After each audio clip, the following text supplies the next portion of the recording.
আসসালামু আলাইকুম নমস্কাৰ মই শাহিদ আপুনি চাইছে দা ইউনিক অসমীয়া গুৱাহাটী বিশ্ববিদ্যালয়ৰ টিডিসি 5th সেমিষ্টাৰৰ ৰি-ইভালুৱেশ্যনৰ ৰিজাল্ট ইতিমধ্যে 5 ছেপ্টেম্বৰ তাৰিখে প্ৰকাশ কৰিছে আৰু ইয়াতে দেখা গৈছে বহুত ষ্টুডেণ্টৰ ৰি-ইভালুৱেশ্যনৰ পিছতো ফেইল আহিছে আৰু গুৱাহাটী বিশ্ববিদ্যালয়ৰ ফালৰ পৰা কোৱা হৈছিল যে যিসকল ষ্টুডেণ্টৰ ৰি-ইভালুৱেশ্যনৰ পিছতো ফেইল আহিছে তেওঁলোকে নিজৰ যি আনসাৰ স্ক্ৰিপ্ট হেয়া 12 ছেপ্টেম্বৰৰ পৰা 24 ছেপ্টেম্বৰৰ ভিতৰত চাব পাৰিব গতিকে এই 12 ছেপ্টেম্বৰৰ পৰা 24 ছেপ্টেম্বৰলৈকে যি আনসাৰ স্ক্ৰিপ্ট চোৱাৰ ব্যৱস্থা কৰা হৈছে তেতিয়া এই আনসাৰ স্ক্ৰিপ্টবিলাক চাবলৈ কি ডকুমেন্টছ নিব লাগিব আৰু কোনবিলাক ডিস্ট্ৰিক্টৰ ষ্টুডেণ্টে কোন সময়ত যাব লাগিব অৰ্থাৎ ডিস্ট্ৰিক্ট ওয়াইজ ডেটবিলাক বেলেগ দিয়া হৈছে গতিকে আজিৰ এই ভিডিও বহুত গুৰুত্বপূৰ্ণ স্কিপ নকৰাকৈ চাই থাকিব আৰু যদি এতিয়ালৈকে মোৰ চেনেলটো সাবস্ক্ৰাইব কৰা নাই তেতিয়াহ'লে এতিয়া মোৰ চেনেলটো সাবস্ক্ৰাইব কৰি বেল আইকনটো প্ৰেছ কৰি দিয়ক যাতে মই আগলৈ এনেকুৱা ধৰণৰ ভিডিও আপলোড কৰাৰ লগে আপোনালোকে নটিফিকেশ্যন পাই যায় আৰু সৰ্বপ্ৰথমে মোৰ চেনেলৰ ভিডিওবিলাক আপোনালোকে চাব পাৰে এতিয়া হক কোনো সময় নষ্ট নকৰাকৈ আজিৰ ভিডিওটো আমি আৰম্ভ কৰোঁ মই আকৌ এবাৰ কৈছোঁ যে 5th সেমিষ্টাৰৰ ৰি-ইভালুৱেশ্যনৰ ৰিজাল্ট CBCS কোৰ্ছৰ ৰি-ইভালুৱেশ্যনৰ ৰিজাল্ট ইতিমধ্যে প্ৰকাশ পাইছে 5 ছেপ্টেম্বৰ তাৰিখে আৰু এই CBCSৰ 5th সেমিষ্টাৰৰ ৰি-ইভালুৱেশ্যনৰ ৰিজাল্ট লৈ যিসকল ষ্টুডেণ্ট সুখী নহয় অৰ্থাৎ ৰি-ইভালুৱেশ্যনৰ পিছতো যিসকলৰ পাছ অহা নাই তেওঁলোকে যদি তেওঁলোকৰ ৰি-ইভালুৱেশ্যনৰ কাৰণে এপ্লাই কৰিছিল আৰু ফেইল আহিছে তেওঁলোকে 12 ছেপ্টেম্বৰ তাৰিখৰ পৰা 24 ছেপ্টেম্বৰৰ ভিতৰত তেওঁলোকৰ যি আনসাৰ স্ক্ৰিপ্ট হেয়া চাব পাৰিব আৰু এই আনসাৰ স্ক্ৰিপ্ট চাবলৈ কিছুমান ডেট দিয়া হৈছে ডিস্ট্ৰিক্ট ওয়াইজ ডেট দিয়া আছে আপুনি যিটো ডিস্ট্ৰিক্টৰ হয় সেইটো ডেট হিচাপে যাব লাগিব আৰু ডেটবিলাক জনাম লগতে আপোনালোকে এই আনসাৰ স্ক্ৰিপ্ট চাবলৈ গলে কি ডকুমেন্টছ লৈ যাব লাগিব সেইখিনি বস্তু আজিৰ এই ভিডিওত মই জনাবলৈ গৈ আছো গতিকে ভিডিওটো আপোনালোকে চাও আহক প্ৰথমতে আপোনালোকক এখন নোটিছ দেখুৱাইছো আৰু এই নোটিছত কি লিখিছে এইখিনি পঢ়ি পেলাই আপোনালোকক ইয়াতে জনাম ইয়াতে লিখিছে ইয়াৰ দ্বাৰা সংশ্লিষ্ট সকলোকে জনোৱা হয় যে গুৱাহাটী বিশ্ববিদ্যালয়ৰ অধীনৰ সাধাৰণ মহাবিদ্যালয়ত অধ্যয়নৰত যিসকল ছাত্ৰ-ছাত্ৰীয়ে 2021-22 বৰ্ষৰ পঞ্চম ষাণ্মাসিক পৰীক্ষাৰ উত্তৰ বহীৰ পুনৰ্মূল্যায়নৰ বাবে আবেদন কৰিছিল তেওঁলোকৰ উত্তৰ বহীসমূহ পুনৰ্মূল্যায়ন কৰি তাৰ ফলাফলসমূহ ইতিমধ্যে ঘোষণা কৰা হৈছে ইচ্ছুক ছাত্ৰ-ছাত্ৰীসকলে নিজৰ পুনৰ মূল্যায়িত উত্তৰ বহীসমূহ 12 ছেপ্টেম্বৰ 2022 তাৰিখৰ পৰা 24 ছেপ্টেম্বৰ 2022 তাৰিখৰ ভিতৰত বিশ্ববিদ্যালয় আহি নিজে চাব পাৰিব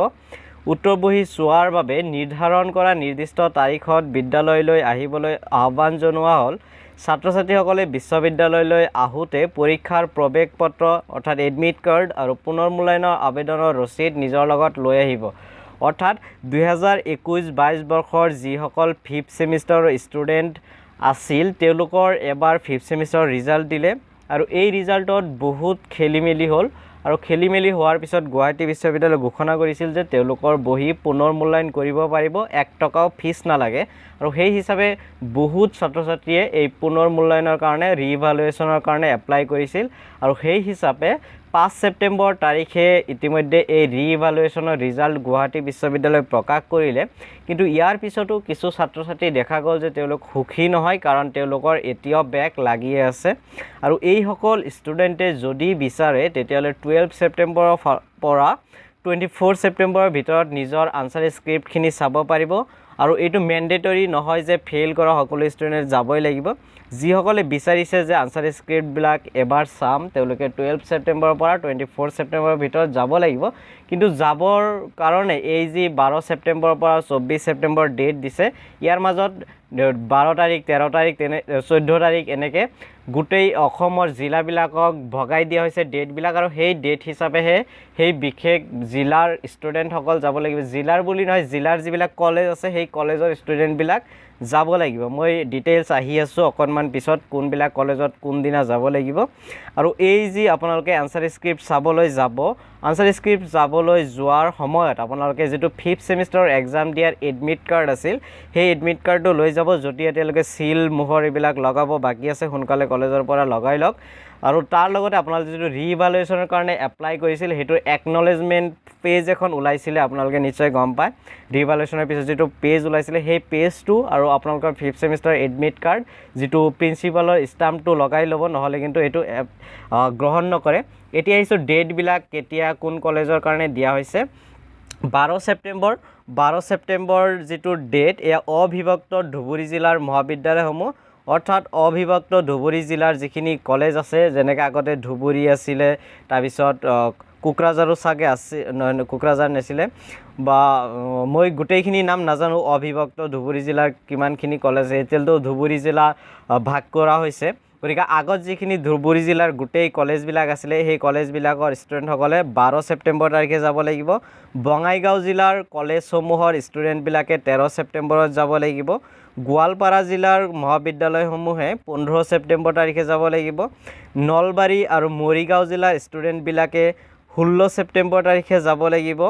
তাৰপিছত দৰং আৰু অবিভক্ত বৰপেটা জিলাৰ মহাবিদ্যালয়সমূহ 19 ছেপ্টেম্বৰ তাৰিখে অৰ্থাৎ এতিয়াতো বৰপেটা জিলা ভাঙি চিঙি এতিয়া বজালি কৰা হৈছে তো তেনেকৈ বজালি জিলাটো বৰপেটাতে এটা সামৰি লোৱা হ'ব অবিভক্ত বৰপেটা জিলা যেহেতু কোৱা হৈছে গতিকে বৰপেটা অবিভক্ত বৰপেটা জিলা আৰু দৰং জিলা ষ্টুডেণ্টবিলাকে 19 ছেপ্টেম্বৰ যাব লাগিব ইয়াতে মাজতে 17 ছেপ্টেম্বৰ নাই কাৰণ সিদিনা ছানডে আছে তাৰপিছত ওদালগুৰি চিৰাং কোকৰাঝাৰ জিলাৰ কলেজৰ যি ষ্টুডেণ্ট তেওঁলোকে 20 ছেপ্টেম্বৰ তাৰিখে যাব লাগিব তাৰপিছত নগাঁও জিলাৰ ষ্টুডেণ্ট কলেজৰ ষ্টুডেণ্টবিলাকে 21 ছেপ্টেম্বৰ তাৰিখে যাব লাগিব অবিভক্ত শোণিতপুৰ জিলাৰ মহাবিদ্যালয়সমূহ 22 ছেপ্টেম্বৰ শোণিতপুৰ জিলাও এতিয়া ভাগ কৰা হৈছে আগতে যিখিনি শোণিতপুৰ জিলা আছিলে সেই শোণিতপুৰ জিলাৰ কলেজৰ ষ্টুডেণ্টবিলাকে 22 ছেপ্টেম্বৰ তাৰিখে যাব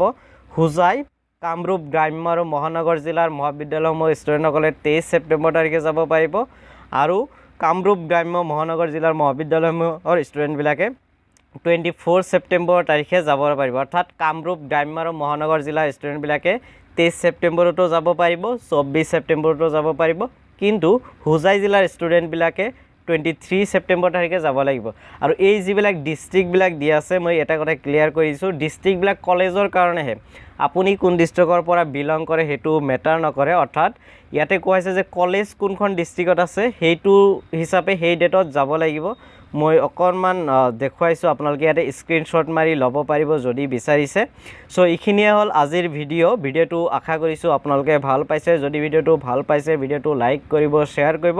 লগতে মোৰ চেনেলটো যদি এতিয়ালৈকে ছাবস্ক্ৰাইব কৰা নাই তেতিয়াহ'লে এতিয়াই মোৰ চেনেলটো ছাবস্ক্ৰাইব কৰি বেল আইকনটো প্ৰেছ কৰি দিয়ক যাতে মই আগলৈ এনেকুৱা ধৰণৰ ভিডিঅ' আপলোড কৰাৰ লগে লগে আপোনালোকে ন'টিফিকেশ্যন পাই যায় আৰু সৰ্বপ্ৰথমে মোৰ চেনেলৰ ভিডিঅ'বিলাক চাব পাৰে গতিকে ভিডিঅ'টো শেষলৈ চোৱাৰ বাবে আপোনালোকক বহুত বহুত ধন্যবাদ জয় অসম জয় হিন্দ সাগৰতে কিমান পানী কোনোবাই জানো জুখিছেনে আকাশতে কিমান তৰা কোনোবাই বাৰু লিখিছেনে সাগৰতে কিমান পানী কোনোবাই জুখিছেনে